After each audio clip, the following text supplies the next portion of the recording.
What's up, everybody? Welcome to PS This Is Awesome, episode 424, the belated episode 424 of the show. I'm Jake Peters, your honorary host today, with my co-host here, Fred Oakman. It is Memorial Day morning. It's been a bit of a hectic kind of weekend.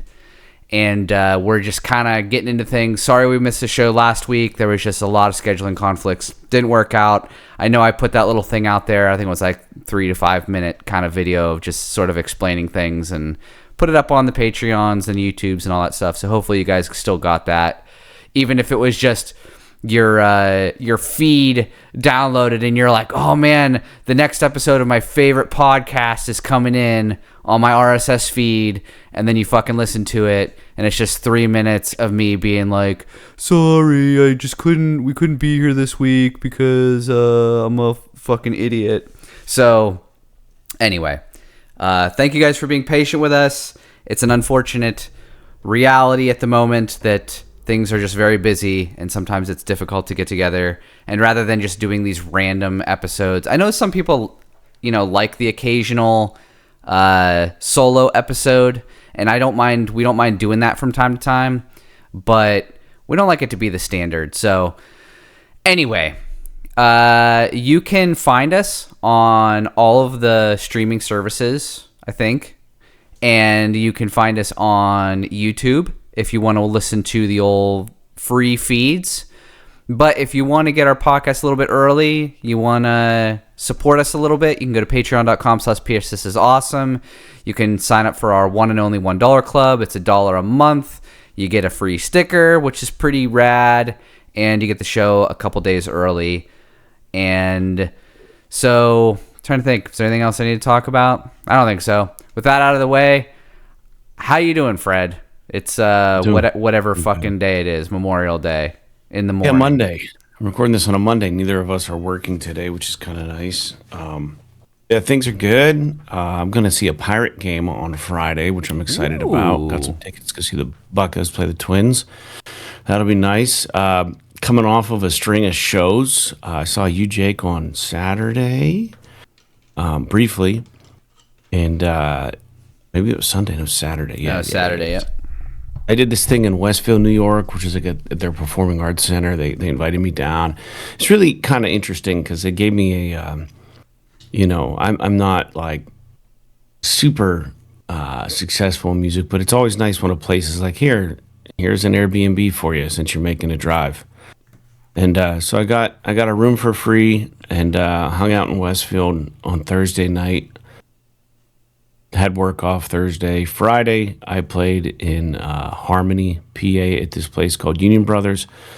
Not the best setup. They have a really nice outdoor place, but the weather was garbage, and they had me inside, and I was literally like, there's no stage. It's just like, here, set up in the corner under this flat screen TV and play. And I'm just like, this is so like, not that it's humiliating. It's just like disrespectful. Yeah. It's like, do you not appreciate, and like, after my first set or second set or whatever, the owner came over and goes, man, people love you here. We got to have you back. We're going to get you in the band out here. Everyone's saying how good you are.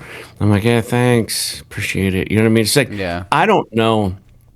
There definitely are, and I'm not tooting my own horn, but as with everything, there are different levels or tiers of professionalism and quality that you get from all artists, you know what I mean? And like I've just been doing this so long that I feel like when I play, like there is a little bump from a lot of local musicians, as far as just presentation, just having your shit together and like, you know what I mean, being pro.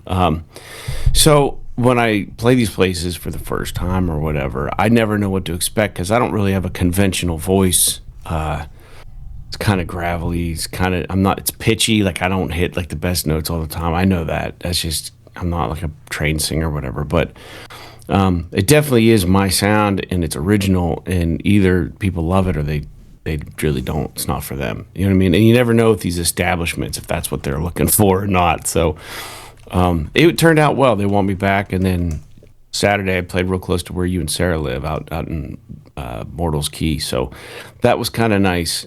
Sarah joined me for a couple songs. It was nice to sing with her. Sounded pretty good in there despite everything. I got to restring my guitar, and later today, Jake, we're going to be jamming. So with one of working on some songs, and it's just been kind of busy. I knew the music stuff was going to ramp up a little bit here. I was looking at my merch for my solo stuff and for One Up by Land stuff, because my solo stuff, I've got some shows coming up, and I'd really like to get a new set of shirts made. I have had a couple so far. I started off with like the hawk design that my tattoo artist friend Rachel, married to my buddy Josh Travis, drew up for me. That was just a Fred Oakman t-shirt, and then I had my buddy Mike Fritz draw up this really cool, fantastical wise man with like this blind guy walking like a dog, like a wolf or whatever, his companion, an owl companion. That turned out to be a really cool shirt. I'm out of them all.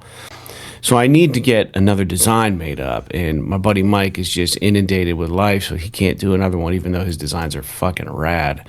And I think Rachel's got 2 kids now with Josh, and I don't know. I'm looking for some help. I don't want to use AI to design a t-shirt. But One Up by Land has a new design coming that Paul's girlfriend, Gabby, came up with. It's kind of cool, so I'm just waiting for the file from him to put a little bit of texture to it, but we'll have some new merch coming, One Up by Land. But I'm just thinking about like the merch stuff. I want to get, I don't know, man.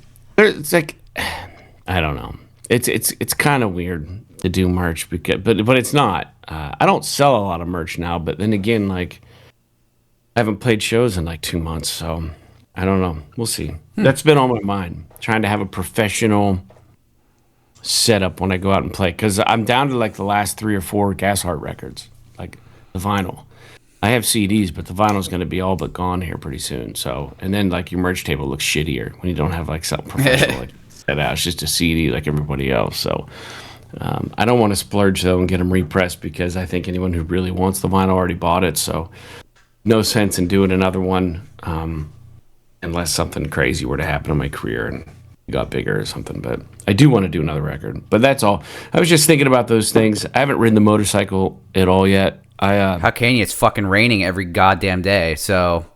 I know, it's frustrating. It's just been, yeah. I was talking to somebody, and I was like, dude, it's like Seattle.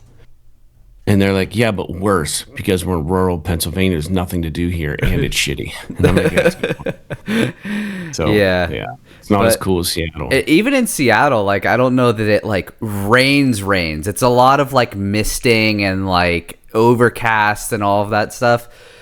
But it's just been absolute dog shit here. And I know it's supposed to, theoretically, it's supposed to be nice this week. But supposed to be nice today, and I'm looking out the window, and it's just gray. Yeah. It's just gray and rainy. Fog. It was, like, real foggy here this morning. But anyway, yeah, we got a new puppy on Friday, and she has been a handful, so I'm a little out of sorts the last couple days between basically being full-time trying to take care of her and, you know, not getting much sleep at night and all of that. But she's been wonderful. She's super adorable. But yeah, she the first night we brought her home, she slept the entire night, which is actually super surprising. And then the second night, which was Saturday night, she woke up at like 3 a.m. We took her out, and then she barked for like a half an hour when we put her back in her crate. But then after that half hour, she went to sleep. She slept the rest of the night, which is like, okay, whatever. And then last night, she woke up twice, but when she went back to bed, she only barked for a couple minutes, and then she laid back down. So we got up twice last night instead of just once, but she didn't bark as long after we got her back into her crate, which, as you can imagine, a puppy barking at fucking 3 o'clock in the morning when you're trying to go to sleep is it is like, it feels like it's taking forever. Like, it was probably like Saturday night, it might have been a half an hour, but I swear to God, when I was laying there, it felt like it was fucking an hour and a half that she was barking. And you just have to ignore it. Like, you can't be like, oh, I'm sorry, or like get her out or like do whatever, because then that just reinforces that behavior. So it's, but that said, she's wonderful. She seems like she's going to be super smart. Have you ever, I don't know, like, did you ever have any treat toys with Charlie where they have to like figure out how to get the treats out of it?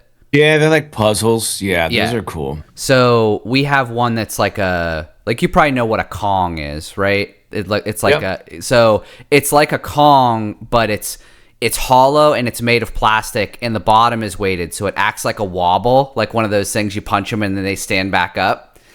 And it's got a little hole in the side, and so basically they have to like knock it over on the right side so that the hole is facing down and a piece of kibble comes out, but it keeps bouncing back up.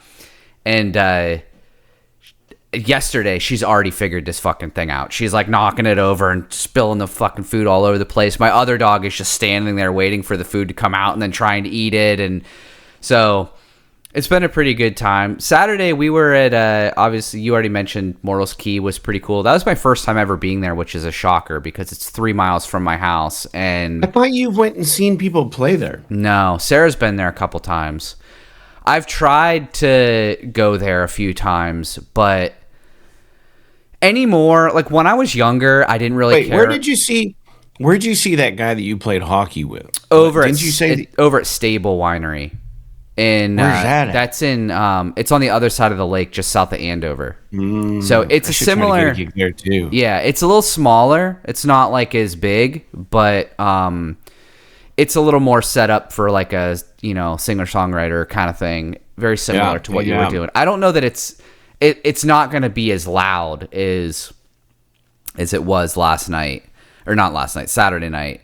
Because that was the thing, is that like it wasn't a big deal when I was younger and we were going out all the time and anything, but like anymore, I just don't have the tolerance for like super busy establishments waiting a long time to get served, it being super loud in there. Like, dude, you even noticed it up on stage. It was so loud in there. And it was just people talking. Like, it wasn't like there was any abnormal ruckus or other music going on or something like that. It's just, I don't know if it's the way that the building is made. The sound just kind of reverberates because it's all concrete and wood. But when we were, even after you were done and you had left to go meet up with your parents or whatever, and we were just sitting there with Sarah's coworkers, and we're sitting at a table, and I'm literally almost touching shoulders with Sarah right next to me, and she wasn't even turned completely away from me. She was like 45 degrees away from me talking to her coworker, and I couldn't hear a fucking word she was saying. And we're sitting right next to each other, and I was just like, this place is cool. The beer is actually really good. The food's pretty good. But it's like, maybe come back when the weather's nicer and I can sit outside. Because like being inside, it was just so noisy in there that, as cool as the place was and everything, it's just not really my vibe unless I can go in there when it's not busy or something like that. But it is neat to have a place like that so close to home. And there's a winery attached. It's not like it's a different business altogether, but the winery and the brewery are like practically attached to each other. The only thing separating them is like a little garden with like a place where you can rent kayaks and shit. But it's a neat little place. So that was kind of an interesting experience. I know we're going to play there as a band in a few... Next month. Yeah, a few weeks. Maybe a month. And I think we're gonna play outside. Hopefully we're playing outside, because if not, they're gonna have to move some tables. But the guy that was running the till when we were there, we were going to get something after you guys finished up. I think we were ordering food, and he said something to Sarah. He was like, "Oh, did you were in the band? You guys sounded really good." And Sarah was like, yeah, thank you. And he was like, you guys are coming back, right? And we're like, yeah, we're, the whole, he's like, I think you guys have like more instruments or something. And we're like, yeah. Sarah's like, yeah. And she pointed at me. He's like, he plays bass in the band. And, there's a whole group of us, we got drums and everything. And he's like, oh, that's awesome. We're, really excited to have you back. So it's always good to hear that. Yeah. And you could, to be clear, like you could hear you playing even at the bar. Right. It was just, there was so much noise that it was so like much you could ambient. hear it. Yeah, you could. It was much more of a background thing than sort of like in your face. Imagine a cafeteria and what a cafeteria sounds like. Yeah. That's exactly what that is. Yeah, you're not wrong. It did actually have that kind of cafeteria vibe to it. That sort of like echoey, sort of just hall filled full of people kind of thing. That's what it sounded like. But anyway, all right, we can get into it now. Games we're playing. Fred, I'll just say real quick, in the last week, I was out of town for a couple days, and then I had another work thing going on, and then we got this puppy. So I've played literally 1 hour of video games in the last week. So it's irrelevant for me to talk about Hades. And to be honest with you, I think come tomorrow, I might wait till Wednesday to check out reviews, but I think I'm going to pick up 007. So I'm probably going to take a break on Hades for now, even though I do still really like it. But Fred, tell me, did you beat Yakuza? I did. Nice. It's done. So Indeed, it's done. You said that you were on the yesterday, or it was yesterday. You said you were on the last boss, and you were. Yeah, but did you the struggle last with little it? Stretch. No, so the holdup was this, and I almost stopped this game. I almost quit. I was like, I'm done. I'm done with this shit. I remember telling you guys about yen, the in-game money, and how it doesn't matter, and how you had to spend it to like restart a battle when you die. That was definitely a thing. The problem that I had most with this game is I ran into a mainline quest that you have to do, where you have to accumulate 3 million yen. And when I got the quest, I had 400,000. And I needed 3 million. I'd been playing the game for like 30 hours, and I only had 400,000 yen. And I needed 3 million. I feel like I've heard about this particular mission before, and a lot of people have noped out because of it, which is like, I think, I'm sorry to cut you off, but do you think that like they made that mission specifically because there was a difficulty spike and they wanted to almost kind of force you to grind a little bit to get that money? Because this is a twofold situation. So I go on YouTube and I figure out the quickest way to get money in Yakuza Like a Dragon. And it's like, increase your style, which is one of your whatever things. Some of these like features, they may have an actual impact on the gameplay, but I never once looked at any of my stats in this game. Yeah. Never looked at it. It's like, increase your style, and then you have access to a secret casino. Go to the casino. Save scum blackjack. Keep betting as much as you can, and when you win, save it, and then you reload the game. The problem is every time you reload the game, it takes you back to the menu screen. You got to watch the fucking splash screens over and over and over again. Yeah. So I did that, and I built up, and I got enough gold coins, because heaven forbid at the blackjack table, they actually just pay you out in cash. They don't. They give you it's like a prize system. So then you get these gold coins that are worthless. But then you got to get them all. Then you got to go jump in a taxi, go the whole way across town, find a specific vendor, and sell the gold coins. And then I got my money, right? And then I proceeded the quest. And then I go and I play the fucking quest. And I have to fight these two guys. And they're essentially back to back. They attack you at the same time, these bosses. You get one down to half life, and then the other guy comes out onto the scene, and he's like, and they just decimated me. And they were like 10 levels higher than where I was. So then it's like, now you have to go grind. You have to go grind on this. They put an actual elevator in the game that goes 30 levels. 30 levels. Each level is an encounter with different leveled enemies. And depending on how well you do, you get different trinkets, if you don't die. And every 5 levels, you have the option to get off and come back in on that level. So I did this twice. So I played 60 levels of enemy encounters to level my guys up after getting 3 million yen. Finally beat those guys.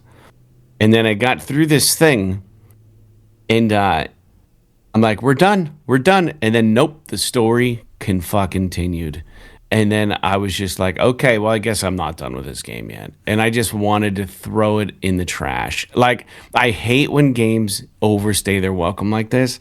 In the story, I could have cared less about by the end of it. It's like a Japanese political thing with the gangs, and it's just like, I think Ichiban Kuraga, or whatever his name is, the main character. There's something really endearing about his character. I liked the other guy, Namba. I thought he was kind of fun and cool. And the other guy, like the detective guy. Those are the only 3 characters I gave a shit about. I didn't care about the bad guys, didn't really care about the story, didn't really. So as I'm at the end, like, the game was good enough to keep me around, but when we got to these points, these bottlenecks, each time I wanted to throw it out. I just wanted to break something. Like, really, I just wanted to fucking smash something. I was so mad. And I'm sitting there, and I know that Directive 8020's out, and I really want to play that. And I know James Bond's coming out, I really want to play that. And I'm just sitting there playing this game because I've already invested 35, 40 hours in it. And I know I'm right at the end. And it's just like, I guess you have me hostage now. So while the game is fine, if you're not cool with this game acting like it's an RPG, but not really being an RPG, but also kind of being one, and you're just having fun doing this turn-based fighting in the city, exploring Grand Theft Auto style city, and the funny and the comedy, and that, if you're cool with that, and you really want that experience, you want to take in some of that, because there were times where I was laughing out loud. It was good. I didn't play even remotely half the side quests. I'm happy to have played it and beaten it, because now I can say, I've done this game that is a monumental game in the Yakuza franchise or whatever. I've gotten through it. I understand it. But I'm never going to play that fucking game again. But I'm glad I did. So that's my final report. Like a Dragon, it's got a pin in it. I beat it. I popped the trophy. Such is life. Well, that's good. I'm glad you actually you went all the way through and you got it done, because it would have been a bummer to do all that and then just kind of give up at the 1 yard line on something that's that challenging to beat. It's kind of like how I felt with Hades, where I was like at the final boss and I was like, I can't fucking quit playing this game. I got to just beat this guy. And then I beat him, and it's like, oh, you've got to actually just beat him a lot more times. You got to keep playing the game over and over again and keep beating this guy more and more times if you want to finish the story. And I'm just like, fuck you. So I'm probably never going to finish Hades 2, to be honest with you, because it's just doing that shit to me. It's like I thought, it's like, okay, I get it. I'm doing all the, the stuff. And then you get to the end and you finally beat the boss at the end. And it's like, I'm 25 hours into this game. I should be done. And then, nope. That's just the first time you beat him. You got to do the whole fucking thing over and over again until you finally get all the story. So I'm kind of with you. It's a good thing to do, to get all of your ducks in a row and just kind of finish something. But are you hard? Sorry, I had something in my mouth. Are you interested in 007 at all? Yeah, I was actually looking at the trailer today, and it's not on the news point, but apparently people got their hands on this game a little early, and as a response, IO Interactive just released the first 13 minutes of actual gameplay of the game, just to try to steal the attention off of the people who got the game early, which I think is kind of smart. Sure. But I am interested in it, and my understanding of this game because I looked at an IGN review of it. They had some hands-on impressions, and they were saying that it's like it's got the story beats in like the linear story that kind of like an Uncharted has, but it also has the open worldness of Hitman. But Hitman, when you play that, is more about trying to be super stealth, and you're picking up bodies and hiding them. And they said like you don't pick up bodies in this game, and when you have interactions with enemies, it's confined to just those 2 or 3 enemies that see you. Like you're not gonna like pop the whole place off if you get into a fight, so you can kind of restart your stealth. Now in Hitman, it's like once you're uncovered, like the alarms go off. Like it's just then it's guns out blazing the entire map, unless you can hide and get away and hide in a closet or a dumpster or something. So it seems like while they do want you to be stealthy, when it gets into action, you're not penalized a ton for being uncovered or whatever, which is kind of nice because I don't love a stealth game. It's exclusively stealth, and it looks good. This game looks good, and a coming-of-age Bond game looks really cool too. Just an idea of like a younger James Bond, him trying to figure things out, being a special agent with MI6 or whatever he's with. I don't know if that's that other thing that Tom Cruise is in or not. No, you're right. What the hell is the Tom Cruise shows that everyone? You're talking about Mission Impossible. Mission Impossible, yeah. Isn't that MI6? Well, no, MI6 is the British Secret Service or whatever. Which is I thought that one of them had like a special. Isn't?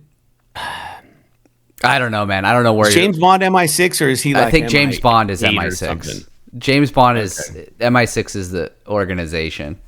Right. I understand that. I just thought one of them was a part of like something that was even more like sophisticated. All right. Anyways, it doesn't matter. So are Charlie's Angels, I guess. But I guess, dude, I'm interested in it. I think it's going to be really good. I need a good linear story, but I also want to dip my toes in 80/20 because I went back to the reviews of 80/20. Directive 80/20 with Supermassive Games did that, and they're already teasing their next game. They're still doing the dark pictures. Like this game, semi quote unquote flopping didn't really affect them in their plans. I think they sell enough of these games they can always justify it. But the price point in 80/20, I think it's $49. But the other thing is I think like the comments on the reviews are kind of where I go to see what people are saying, not just the reviewer. And like some people are like, man, 5 out of 10 push square. I don't know. It's much better than that, and people are like, I don't, and and these game reviews are so relative. So I don't know. And they're so subjective to like the gamer themselves. Yeah. I think like what I read was that some of the gameplay mechanics were a little bit sort of bland, and I think that is what a lot of people kind of tripped up on. And now I don't know how much of the game revolves around these particular mechanics, but I don't know. I still think that visually the game looks really cool. So you'll have to play it, I guess, maybe, and tell me. I don't know how much it costs. Do you? Yeah, it's $49. I think it's $49.99. It's gonna be on sale eventually. Those dark picture games always go on sale. So now I'm kind of at an impasse where it's like, do I wait a little bit? Do I get James Bond and we can talk about it together on the show, which might be kind of fun. Yeah. And hope that Directive 80/20 goes down, because I don't think the listeners really care about Directive 80/20 at all. I think us talking about James Bond would be an awesome thing for the podcast. If we come back next week with info on James Bond and our opinion of it, I think that could actually help us. So I might pick that up. It comes out on Wednesday. We're doing this on Monday. I think if you did the super pre-order, everybody could get it tomorrow. And here, might I remind everybody that tomorrow is May 26th, my birthday.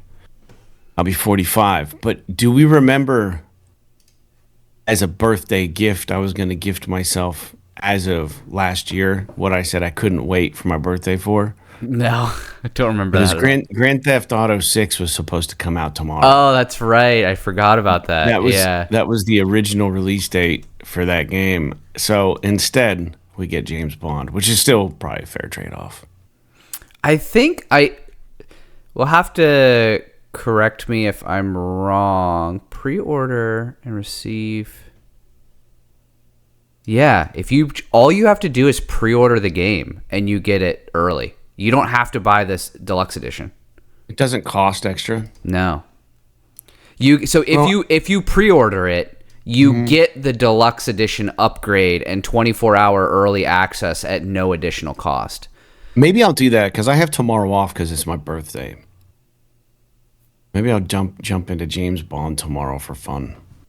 There you go.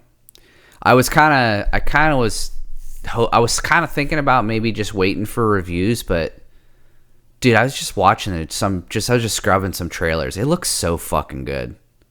It looks fun to play. So yeah, it does look good. It does look good. So we'll have to see. Sure. All right. Well, I don't know, Fred. You kind of threw the news together this week. I don't know if you want to drive a little bit. I obviously have a little bit to say on all these topics that you've put in here, but rather than me just reading your notes word for word, why don't you go ahead and get us started? We'll get into the news.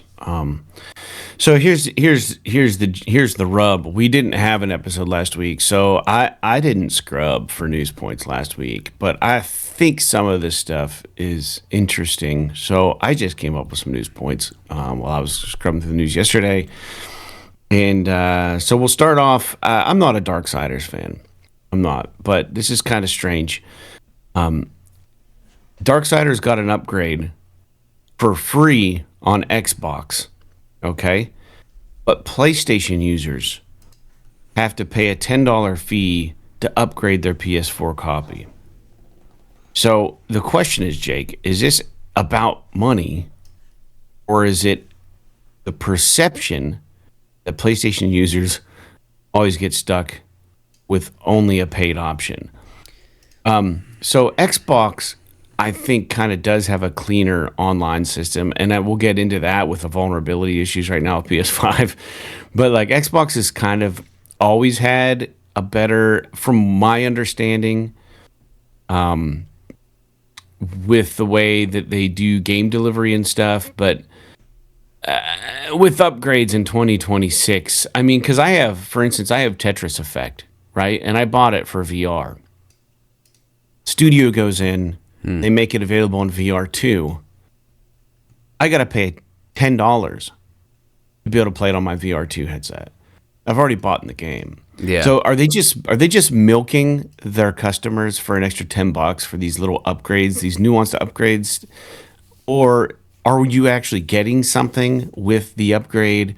Because it appears, I mean, obviously you're getting like the higher FPS or the better locked rate as far as like gameplay, but like these upgrades usually always come free of charge on the Xbox store, and they are not the same thing for PlayStation. Like I do feel like we kind of get nickel and dimed on the PlayStation store. But what's your take on this? So I was just kind of scrubbing through the story a little bit, and it looks like the Darksiders War Master Edition that came out on PS4, which is a remake or remaster of the original Darksiders on PS3. PS3, yeah. And then they made a PS5 port of it, like a native PS5 port of it, and this is what they're charging for. The PS4 version of Darksiders War Master Edition, if you want to get the PS5 version of it, you have to pay for the $10 upgrade. And according to Push Square, the publisher has been asked for comment on why it's different between the two platforms, and they're basically refusing to answer. They just said no comment, which is pretty interesting. It sounds to me like they were just trying to get one over on people, because honestly, I think that really what it boils down to is that nobody fucking plays games or nobody spends money on Xbox at all. Right. They just don't. So, I think that they realized that they're not going to get $10 out of Xbox players for this version. So if they want that version to be out there and they would rather the Xbox players be playing that version instead of the PS4 version for some reason, I'm not really sure why that would be, then they would just give it away on Xbox because they know that those players are not going to purchase the $10 upgrade. That said, it seems to me like I don't know that this... I mean, I wouldn't go as far maybe as saying that this is a legal issue where they are picking and choosing which platforms they charge more money on. So because, you can buy, I don't know, fucking ketchup at Walmart versus buying it at Giant Eagle versus buying it at Kroger or whatever, and it's going to be a different price at all three places. Some of that is how much the retailer is willing to save and some of it, or spend or make on it, and some of it is how much the retailer is buying it from from Heinz for. So, and I'm not saying this is a one-to-one comparison. I'm just saying that I don't think that there's a legal issue here. But I do feel like there's a bit of a moral dilemma here for THQ. It would be one thing if you were doing this to everybody or doing it to no one. But the fact that you're specifically targeting the PS5 audience because there is a history on PS5 of the first party charging $10 for upgrades, yeah. I don't know that I agree with that. Because it's one of those things where it's like, yeah, Sony gets away with it because those games are only available on PlayStation. So you get Horizon, and then if you want the PS5 version of Horizon, you got to pay $10 to get the upgrade and all the DLC and all that kind of shit. Mm-hmm. Now, I mean, don't get me wrong. Technically, it's on PC, blah, blah, blah. We're not talking about that. But this game is like a fucking game that nobody gives a shit about from fucking whatever, 10 or 15 years ago. And you're trying to charge Sony users $10 more. And the thing is that they're going to get people too. Like, there's going to be a lot of people that are going to buy this because they love Darksiders and they want the newest version of this game. And they're not going to know that Xbox players aren't being charged for it. And right. If I'm being honest with you, like, does it really matter in the end? Is it going to make a difference to anything? No, probably not. Nobody cares that much. Darksiders is kind of like almost like I don't want to say it's a dead IP, but like it's been a long time since we've had a Darksiders game that really caught the world on fire. So it's not like this is like we were just talking about 007 First Light. It's not like 007's coming out and it's $80 on PS5 and it's $70 on Xbox or something. So, right. But anyway, I think it's kind of stupid. I don't like it. Charge everybody or charge no one. You're not Heinz ketchup. Moving on. Right. Fair enough. You're not Heinz ketchup. Sorry, I'm closing this document real quick because I'm struggles on my computer. I lost all my notes. Hold on a second. Where? Okay, just give me a moment, guys. I'm struggling over here. Stuff's happening on a Monday morning that I didn't anticipate, says the old man. Should be at the office right now answering emails. Yeah, I'm so confused. The next one I had, I touched on briefly, were some vulnerability issues coming up with Sony. And what kind of really brought this to the forefront of everybody's attention, that Colin Moriarty from Sacred Symbols had his account hacked, and he was just like, if I don't get my account back, I'm done. It's done. So Push Square did a big article on this. As a result, I think they reached out to him. He's since used his connections to get his account back, and which is fine. I would have done the same. But to shine a light on something even bigger of an issue is, back in the day, we had this crazy security breach where everybody who had a PlayStation account essentially was given free credit monitoring, all that stuff. Credit cards were stolen, all kinds of crap happened. This is kind of a strange one. This is a social engineering scam, which means so there's hacking, which involves actually going in and breaking through, forcing yourself through the code. That's hacking. Social engineering is essentially just manipulating people. So my understanding is like the hack in 2011 was some agency actually breached the Sony servers and were able to steal all of their data. And what this is that it's a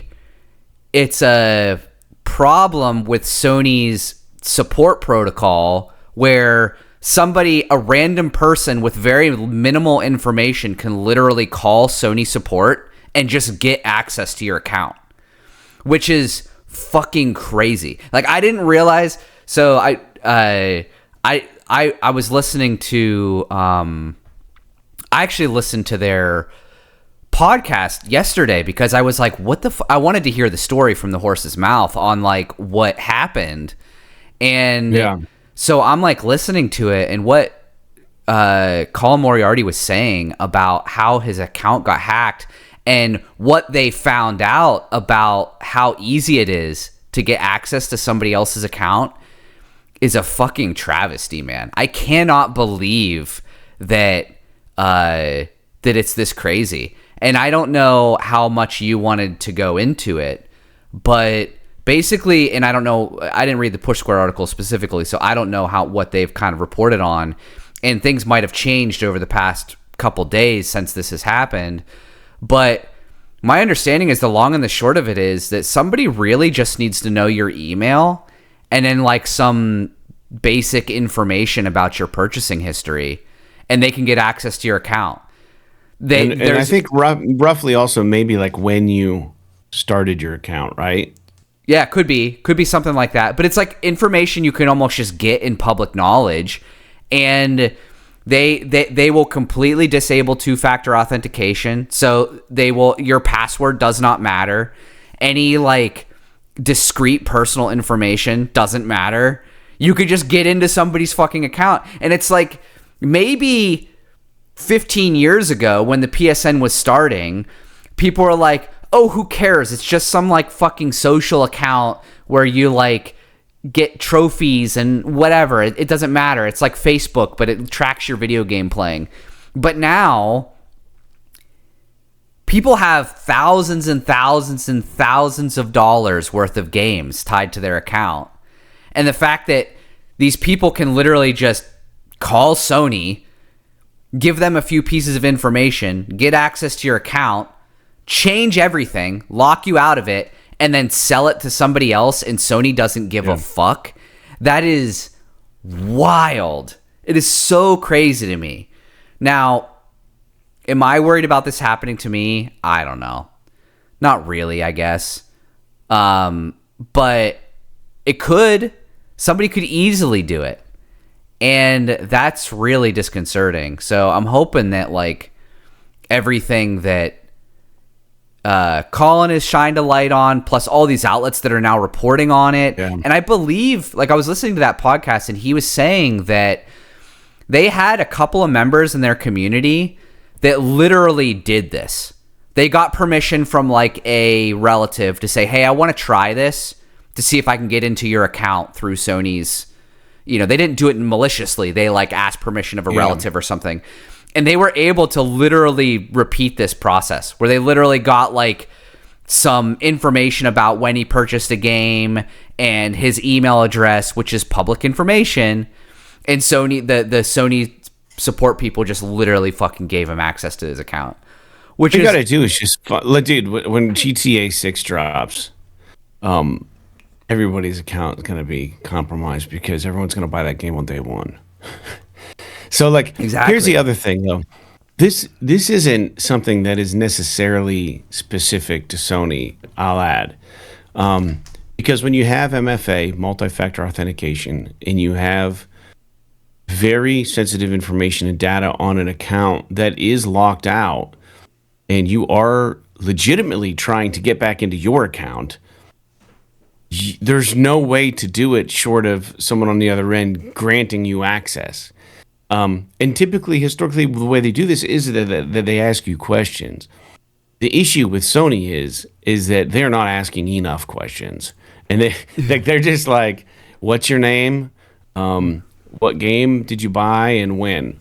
And then boom, you have access. And it's like, okay. Like a lot of times, like to get access to these kinds of accounts, you know, whether it be your Microsoft account or your email account at work or whatever, like, you know, and I guess in order for them to ask better questions, they would have to get more information from their users. But like, I would gladly give the last four of my social security number, just the last four, to Sony, or give them like a special PIN or something that I've come up with in the event that I locked myself out, you know.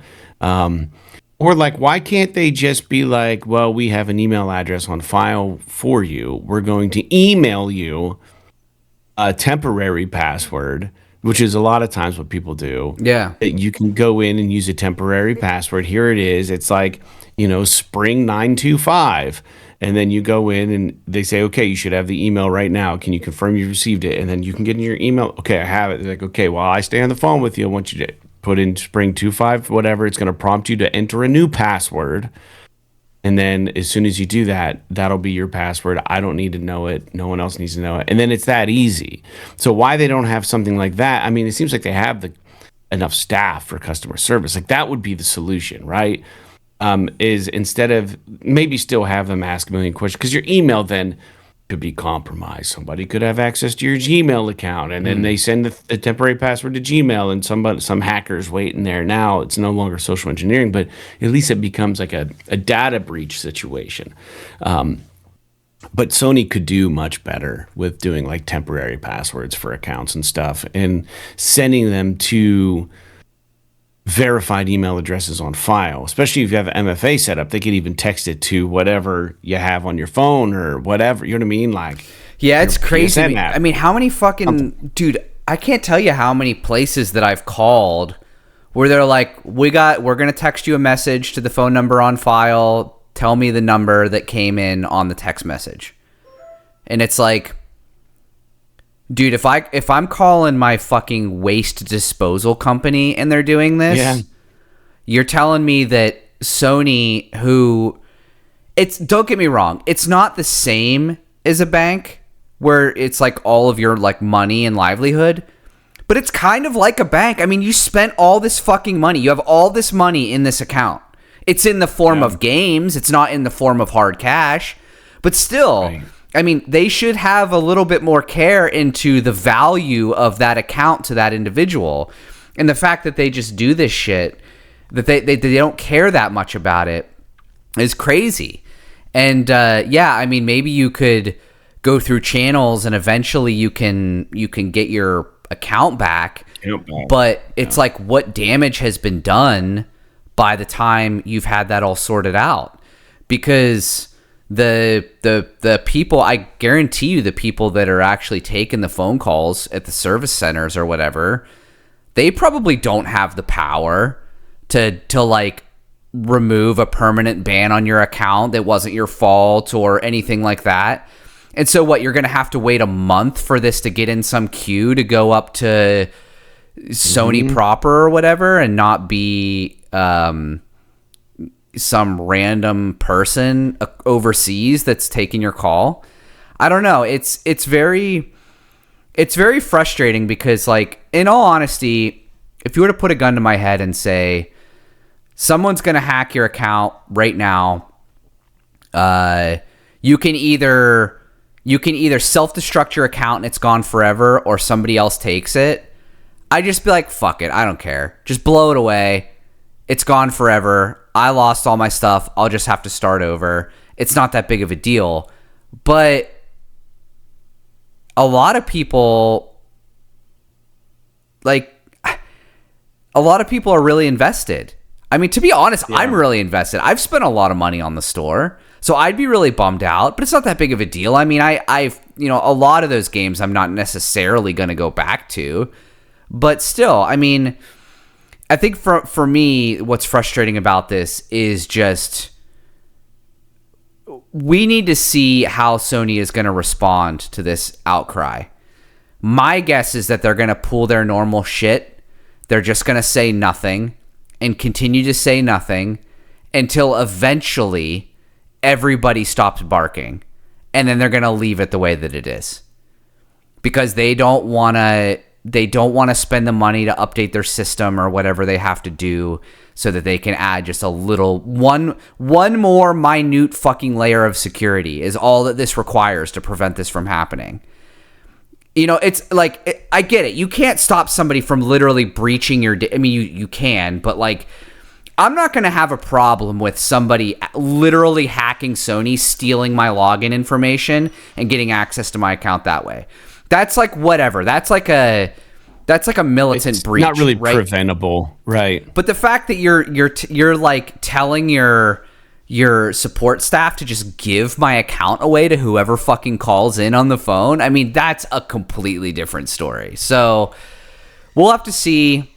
Am I that worried about it from my end? No. I mean, I hope I don't have to be. But I would say that people are going to be upset about this, and hopefully enough people are upset that Sony does something about it. Because as far as I'm aware, I don't think they have said anything about this since it has been reported and a lot of people have been talking about it or whatever. So we'll have to see how it unfolds over the next couple of days or weeks. Yeah, right. Well, and to piggyback on this, there is a website now, much like the trophy, psntrophies.com or whatever, which is public access. I mean, like, anybody can use that site. We use it, Jake, to talk about the games that we played each year. You just type in a PSN ID, and it gives you info on anybody, any user handle. It's all public data. There's another site called Panax, Panax. If you go to it, I got to figure out how to even get there. I was there before, and I can't find it now. Maybe this isn't even it. Maybe it's not even there anymore. It's trophy.panaxgames.com. And that link I have on our thing isn't working. Got to retype it, I guess. trophy.panaxgames.com. Try that one. See if that gets you there. Yeah. But it's kind of nice. It works nice on the phone. I did it, and it's just like, okay, it's kind of cool. What it is it's a visual of your trophies and on a timeline. So you go back to when you started your PSN, and you can just, if you pull it up on a phone, you tip it sideways or a tablet, you can just slide your finger across and just scrub through all the different titles you've popped trophies on and look at them and touch them, and then it comes up with it's like PSN trophies, but it's a little slicker of an interface. And I guess everybody's like going nuts about it. So, but with that being said, it's kind of cool. It doesn't take actual screenshots from your system or anything or from your gameplay, but a lot of people are saying it's kind of nice to see the imagery, and it's like a trip down nostalgia a little more than the PSN trophy app. So if, Jake, I take it maybe you're looking at your timeline now. Is it interesting to you, or is it exactly kind of what you remembered? It is interesting. I can't tell how I feel about the interface. because I would almost like I like it. It's kind of it's slick, but I would almost rather just like a list, which I guess is what psntrophies.org is. But it is kind of cool that you can. It's got the. It's way better on a phone. If you do it on your phone, it's so much smoother and it's just easier to do. Yeah, it's like design, I think, for like a widescreen on a phone, just swiping. Like I'm looking right now, Helldivers, August 2022. 78 hours played. Yeah, I just went all the way back to like my first trophy, which was well, the last trophy I earned was in Star Wars: The Force Unleashed. From the first game that I played, which was The Force Unleashed, and that was May 2010, which was a long time ago. So yeah, my very first one on here, PS3 Guitar Hero Van Halen. There you go. Followed up by Bionic Commando. That's hilarious. Pretty sweet. And then Flower. Wolfenstein 3D. Hell yeah. That was it's just cool. Yeah. It is kind of cool. Well, you had I didn't buy one. Now, granted, I didn't get it right when it came out, but I didn't get a PS3 until after the Slim was out. And you had one before that because you had one of the fatties. Yeah, 09. It looks like early 09. That's cool. Summer of 09. Yeah. But anyways, just that's out there. It's trophy.panaxgames.com. No www in front of it. You can go there, check it out, scrub through your history. It's kind of cute, I guess. But what I liked most about it is you can click on a game. It says how many hours you put into it. So I don't know if it does for the older games, but I just checked Yakuza. I had 50 hours. 50 hours to beat. It's insane. It is kind of cool when you're scrolling through this and like the ones that have platinums like pop out and get shiny. Yeah. It's pretty neat. Yeah, it's kind of nice. It's kind of slick. It's just a different, just a different way. Moving on. There are some rumors of Infamous coming back. So people want these older franchises, it seems like. And I don't know what the actual rumors are, but there was somebody on a podcast. His name's Jordan Midler from Video Games Chronicle. He indicated that he was, quote, under the impression that there is an infamous thing happening somewhere else in PlayStation at the minute, end quote. Kind of suggesting that if it is happening, it's not being taken on by Sucker Punch. So I don't know a whole lot about that. So there was an article a while back where they came out and said, Sucker Punch came out and said, oh no, this was about Sly Cooper. They said if we're not doing Sly Cooper, no one's doing Sly Cooper. But they didn't specifically mention that about Infamous, I don't think. Not that Sony couldn't just be like, fuck you, Sucker Punch, someone else is doing it. But that would be interesting. I really liked Infamous 2, and I really liked, what was the next one? Second Son. Yeah. I actually preferred First Light over Second Son, which was the DLC for Second Son. Yeah, it was just real short. I didn't really, And that was a game based in Seattle, but go ahead. Yeah. It was real short, so a lot of what you played, a lot of the content of that was the trials, which are fun, but there's no story to those. So, but yeah, I actually really liked Infamous 2. I thought Louisiana was a really interesting setting for a game like that. I liked that you could basically ride the power lines around. I thought was kind of cool, and yeah, right. It was pretty neat. I didn't particularly care for Cole McGrath as a character, but generally speaking, I enjoyed that game a lot. So I would be down for a new Infamous game. I mean, even them porting some of those old games to new consoles or remaking them would be kind of interesting. Not so much maybe Second Son, but the first two would be kind of neat. But yeah, I could see them doing it again. I mean, why not? It's been how many years now? It's been over 10 years since Infamous Second Son came out, so they could easily make another one, and I think people would eat it up. Yeah, I'm trying to look right now on this stupid Panax app, Infamous, and seeing when I played it, because I think I played it right when it came out. I'm not even finding it on here. Oh, okay. It was like right when the PS4 came out, I think, which would have been when? It was 2013. I think it was maybe early 2014, maybe. Oh my gosh, that long ago? 2015. I don't know. If it came out around launch, it would be right around 2014, maybe. But Here's First Light. I put 11 hours and beat First Light. That was May of 2015 was First Light, but I probably didn't play that right when it came out. I'm going back a little bit further, ladies and germs.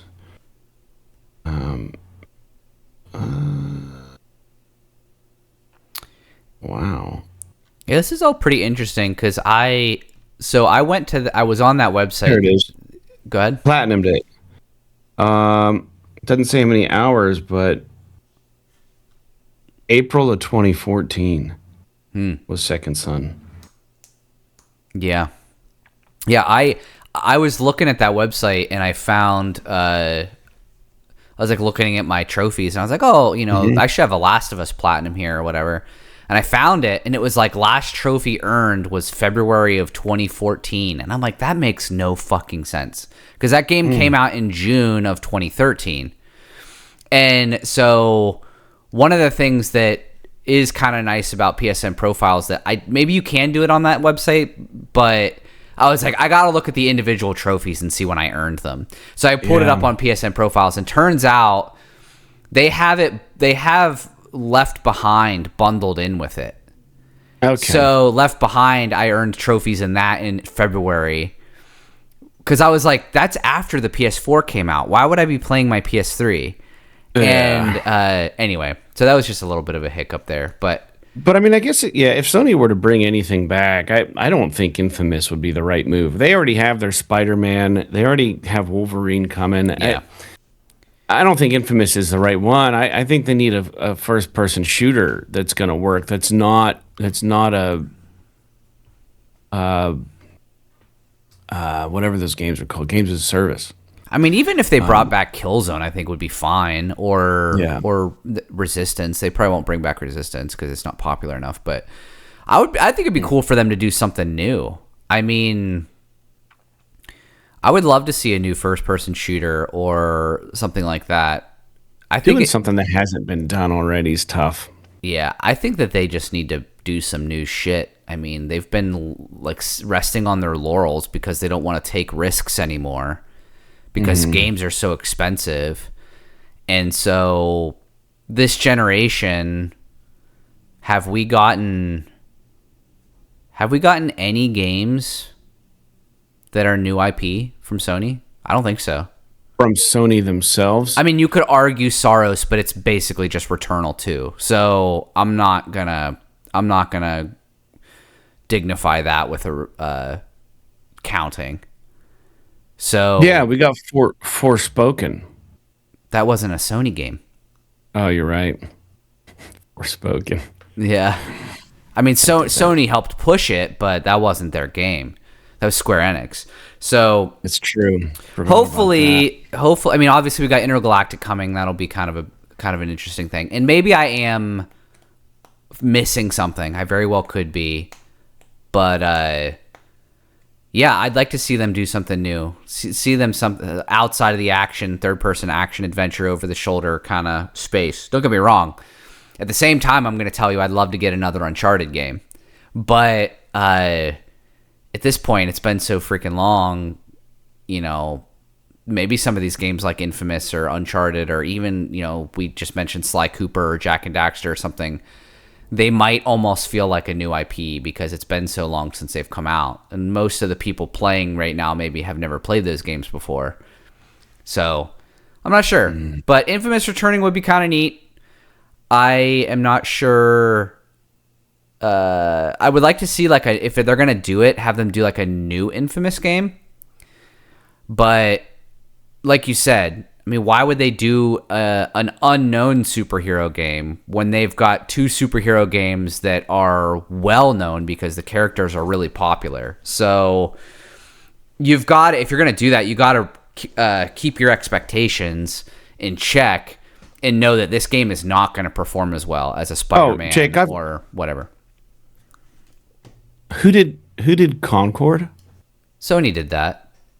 Yeah. So they did one. They did one, okay? And it was dead in a matter of 2 weeks. And they gave everyone their money back. So kudos. I'm looking right now to see if there's any others. That Predator Hunting Grounds was published under PlayStation Mobile. Let me see. Hold on. Helldivers 2. No, that wasn't Sony, was it? Do they own? I mean, they it's a second party game, but they funded it. But Helldivers 2 is not a original IP. It's a sequel. Yeah, it's a different. It's like more third person than than isometric, but still. I think I found one. Lost Soul Aside. They didn't make that game either. Published by Sony Interactive. Who they funded it? Who made that game? That was like a China Hero game. Well, there you go, guys. They're not doing what they're good at, you know. But I am excited for the new Kena game. It does look good. I'm scrubbing through these. I'm seeing that game pop up. It's not theirs either, but yeah, it's announced for this year. Yeah, it is under PlayStation Publishing, but you're right, it's not theirs. And how frustrating. Oh well, what are you gonna do? You know what I mean? I don't know. Well, let's move on. I don't think it's gonna. I don't think an Infamous game is gonna do very well. I mean, anyways, speaking of games not doing well, we know Marathon hasn't been doing very well. So this is kind of a big one coming out of Bungie, and it kind of feels like an end of an era for Destiny, because they've kind of already said, I think, they weren't going to make a Destiny 3, but I don't believe that there's not ever going to be a Destiny 3 as far as I can tell. There's some layoffs coming to Bungie, so we know that Sony has all but admitted that was a terrible purchase. So just they lost a ton of money on this Bungie deal, like so much that it affected their numbers, like notably affected their profits because it's just, I don't know, I have numbers in front of me, but I remember reading something about it and it was really, really bad. And they lost like $700 million or something crazy. I don't know what the numbers are. So don't quote me on it, but Bungie was a terrible acquisition. Just a joke. Jake? Yeah, seriously, what are you going to do? I mean, it sounds like they're going to take a hit again, which is unsurprising. While the people that are playing Marathon seem to really love it, it's not lighting the world on fire. It's not Helldivers 2. There's not millions and millions and millions of players playing this game. So they're probably having to cut some costs in order to pay for the upkeep of that game. And now that game is launched, and they just need kind of a skeleton crew to sort of keep it going and make content and stuff like that. And the thing about Marathon is they don't do these big narrative, motion captured story, cinematic kind of expansions. So they probably don't need the same level of crew that they did for the Destiny expansions. And so it could just be that they're like, look, we've stripped it the best we can. We've pulled off this team, and they're their own studio now that they're making their own thing. And we've pulled these guys out and put them over here. Bungie is now just a core group of guys that are taking care of this one product, Destiny 2, whatever's left of that, and Marathon, and then everybody else go fucking find another job. And it's really sad to say because Bungie used to be a powerhouse of a studio, and the fact that that company has been so terribly mismanaged, it seems, is really unfortunate. And, you know, I can be armchair CEO all day long. I probably couldn't have done a better job. But at the same time, it's like, how do you let something like this get away from you like that? It's like having the, you know, it's like you win the lottery. You have $100 million, right? And you're letting people borrow money from you that they never pay it back. Just over and over again. They're nickel and diming you over and over again. You're like, oh, it's not a big deal. I've got $1 billion. I got $1 billion. I got $1 billion. And then suddenly, one day, 10 years down the road, you look up and you're fucking broke. And you're like, why the hell am I broke? I have $1 billion. It's like, no, you don't, because you gave it all away. And it's the same thing with Bungie, where it's like, we make these good games. We've got all this goodwill. Everybody loves us. And it's like, well, now nobody does, because you've grossly mismanaged that goodwill to the point where people aren't running towards your products anymore. And I know that they're I think I heard that with Marathon, they're experimenting with like a PvE mode in that game to kind of open it up to more players that don't necessarily want to do the sweaty, I'm going to get fucking murdered as soon as I go into this game kind of situation. And that would be interesting to me if there was like a PvE mode and I heard that it was really fun and everything like that. I might be interested in playing it, but like, it's not going to make this game popular or more popular than it is. It's not going to save it, if you want to use that terminology. But anywho, that's where I'm at with it, I suppose. It's a bummer. Yeah. I hope those people that lose their jobs find themselves back on their feet. Yeah, there's going to be significant layoffs, is essentially what the article said. And just to remind everybody, Sony spent $3.6 billion to buy Bungie. Yeah. $3.6 billion.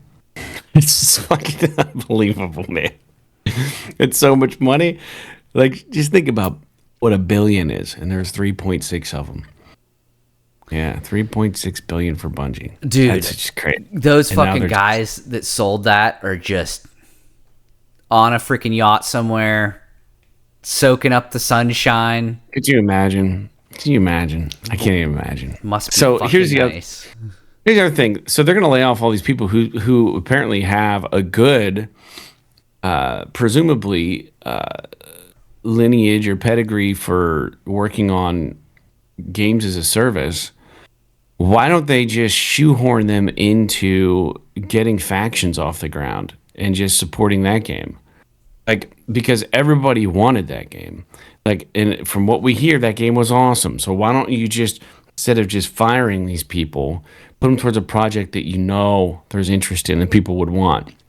And you know they would make so much money on factions. Instead of eating all those losses on factions, they probably now legally can if they wrote off part of factions now on taxes. So I don't know what the legal ramifications are. Like if you start a project, you write it off as a total loss, I don't think you can bring it back. Because now you have you have work done now that you've not paid any taxes on. So I don't know how that works, but that would be my play if I were at all in any kind of management position with this. I would say let's reallocate the staff so that we're not losing them and giving that talent up.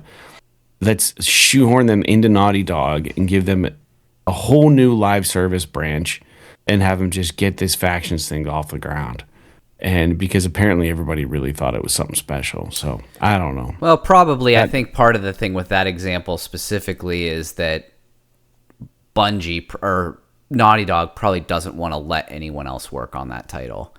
And well, that's why you just hire them as Naughty Dog employees. Yeah. Yeah, you could do something like that. Expand Naughty Dog. Yeah. Anyways, let's move on. So PS Plus prices are going up again. So this is one of those stories. Kind of feels like the goalposts have moved. Sony has increased the price of PS Plus across the board. It's not just the essential tier anymore. Extra and premium are getting hit as well. This is going to make the whole service noticeably more expensive if you're on one of the higher tiers. The real question is, at what point does PlayStation Plus stop feeling like a good value? Extra and premium are always sold as the better deal tiers, but if those prices keep creeping up, Jake, does it start changing how people actually subscribe, or do most players just absorb it and keep paying because they're locked into that ecosystem? I know that like I'm second tier, so I'm an extra tier, and every once in a while I see because they'll prorate the difference in cost to bump up the premium. I'll see like because now a portal and you can stream games when you're premium on the portal, but I'm just like looking and I'm just like $15 more you can be total. You could be a premium member at this point, or $27 more till the end of the year. You could be premium, and it's like, man, that's like fucking 2-3 meals at Subway or something. You know what I mean? Should I just do it? But these prices just keep going up, and I don't know that I really use extra very often. I did with Yakuza. I did. But I don't know. Like, I don't even know what the prices are. I just know they're going up. Let me take a look. It's like usually I play 1 or 2 games a year, maybe, out of the extra catalog. I don't even know why I still have it. I should just switch back to the essentials because I really don't fucking use it. But the thing is that if there is any silver lining in this, it's that it looks like if you subscribe yearly, the price is unaffected. So the yearly subscription, the price is not increasing. It's only the 1 and 3 month subscriptions it's increasing. So if you're the type of person like me who pays once a year for it, you're not paying any more. You're fine. But according to this article that I'm reading, but if you are paying month to month or you're paying every 3 months, it looks like you're going to be increasing about let's see, $14.99 to $16.99. That's like 15%. $11 for essential extra. Yeah, so it looks like it's about a 10% price increase across the board, which is not insignificant. So yeah, so here they are. We'll just say them. If you're a 1 month subscriber for essential, it's going from $9.99 to $10.99. If you're a 1 month for extra, it's going from $14.99 to $16.99, and plus premium is going from $17.99 to $19.99 monthly. The 3 month subscription in that same order is $24.99 to $27.99, $39.99 to $43.99, and $49.99 to $54.99.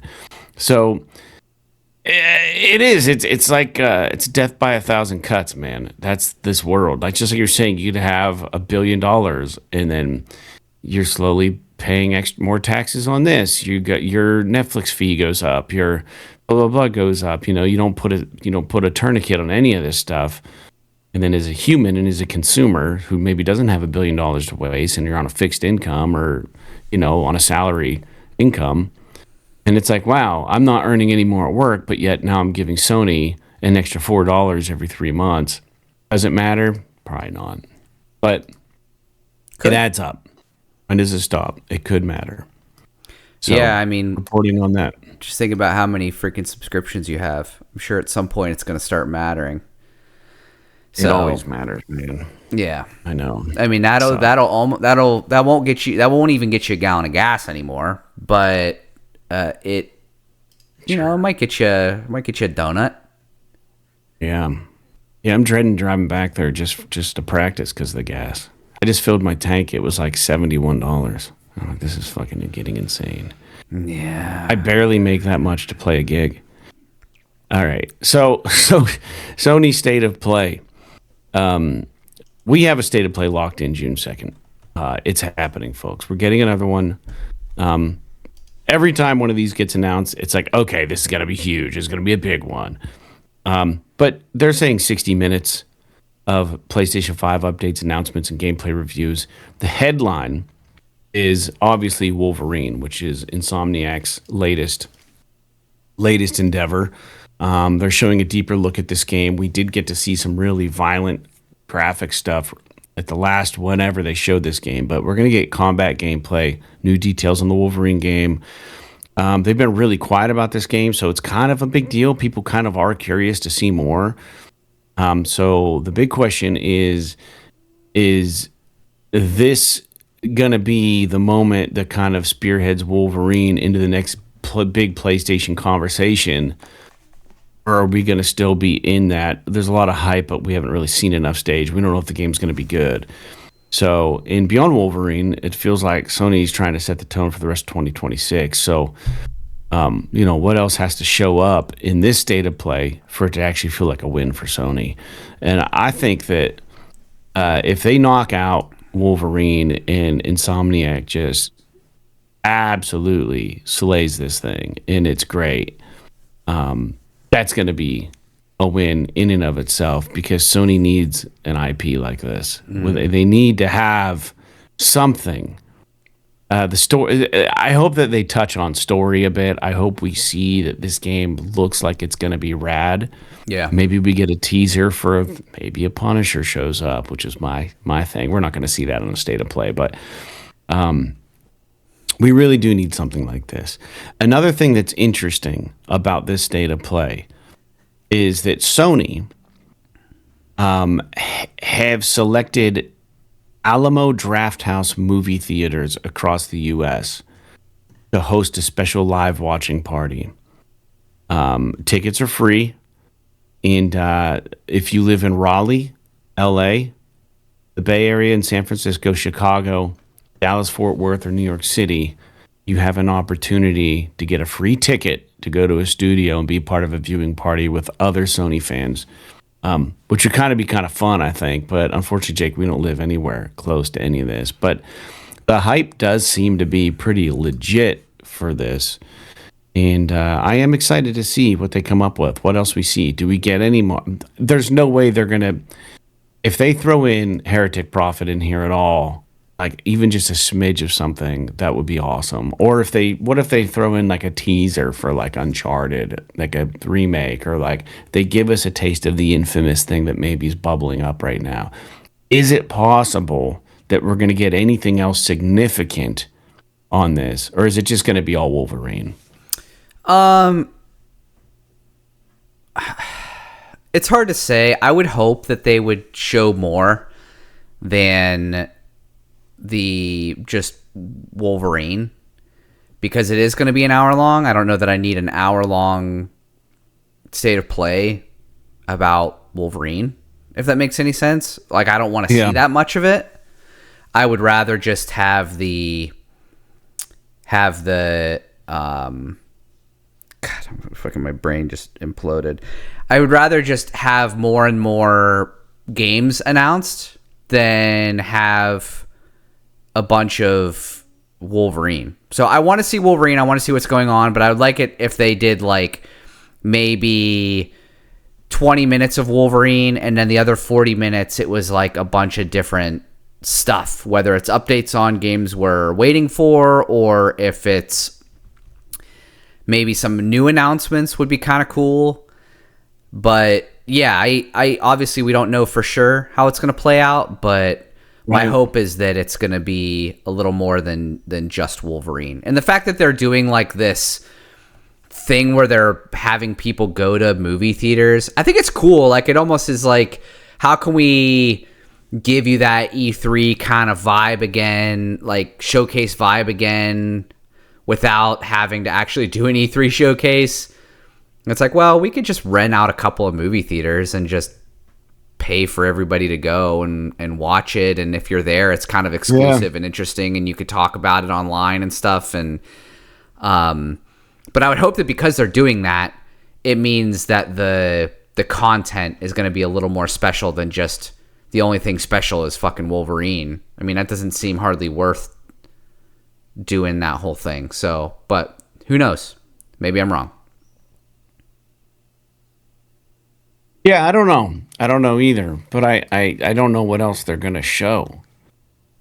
I mean, maybe we'll get some of this 007 James Bond shit. I doubt it, though. Oh, yeah, that game already. Yeah. It's already been out for a week. Why would they do that unless it's like DLC It might or be something? like, don't forget. They could be like, don't forget. But they could be announcing new stuff. I mean, why not? Yeah, let's see what Bend is working on. Or maybe they'll hint at the next console or something. I doubt it. It's a little early for that, but still, I am curious. Pretty neat. Yeah, regardless. I hear you. All right, man. All that to get into new games coming out this week.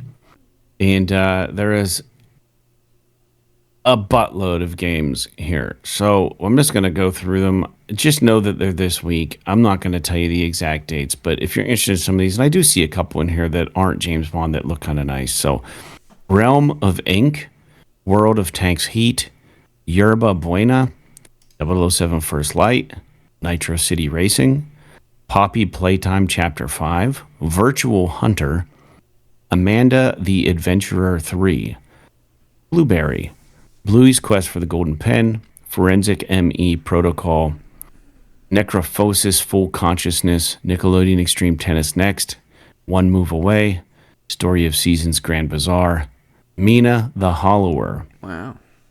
My Little Puppy, Nerd, and Lunar Strikes. Or Lunar Strike. Mina the Hollower is a game that everybody was excited. Now, this game came out in 2024, didn't it, or no? No, it hasn't come out yet. It's been in development for It's been in development for like 10 years, but no, it hasn't come out yet. Okay. It's the first new game from Yacht Club since Shovel Knight.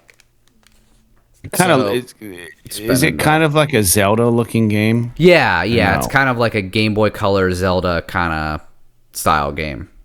Yeah, that's what I thought. All right. Well, people are excited for this game. I've heard its name come up a couple times. So there's that for our listeners. And I honestly don't have anything else. But I do want to say that, yeah, man, it is nice to get the podcast done in the morning. Yeah. It's only 10:15 a.m. Got the rest of the day to not really do much because I got to do some running around and then we've got practice. Yeah. Yep. But at least the sun's starting to come out here. So hopefully that means that we're going to get some decent weather to finish out the holiday weekend. Yeah. Are you just bringing your bass amp? I'm just we're just playing in the garage. It's going to be totally fine. I mean, if we have to. It's going to be loud in there though, because Jimmy doesn't know how to play soft. Really, do you are you bringing the PA? Yeah, I'm gonna. Okay. I don't want to, but I'm gonna. I mean, it's gonna be a lot of dude. Yeah. Just a lot of dicking around. I get it, but I can always, if we think it's going to be an issue, I can always DI and add a little volume that way. Yeah, I wasn't gonna bring the sub, but I mean, even if you don't, it should still be good. It doesn't have to sound good. It just has to. Yeah, we don't have to talk about this on the podcast. It's completely irrelevant. We just got on a complete post podcast side tangent about the band practice. All right. Well, so all that to say, thanks for tuning in to episode 424 of PS. This is awesome. We'll be back next week to talk about more video game stuff. Maybe Jake and I will have a little bit of 007 First Light to talk about. I think that might be what happens. That'd be cool. I might treat myself to a birthday gift. So, like Bloodborne, Battlefield 2042, and Batman Arkham Knight. P.S. This is awesome.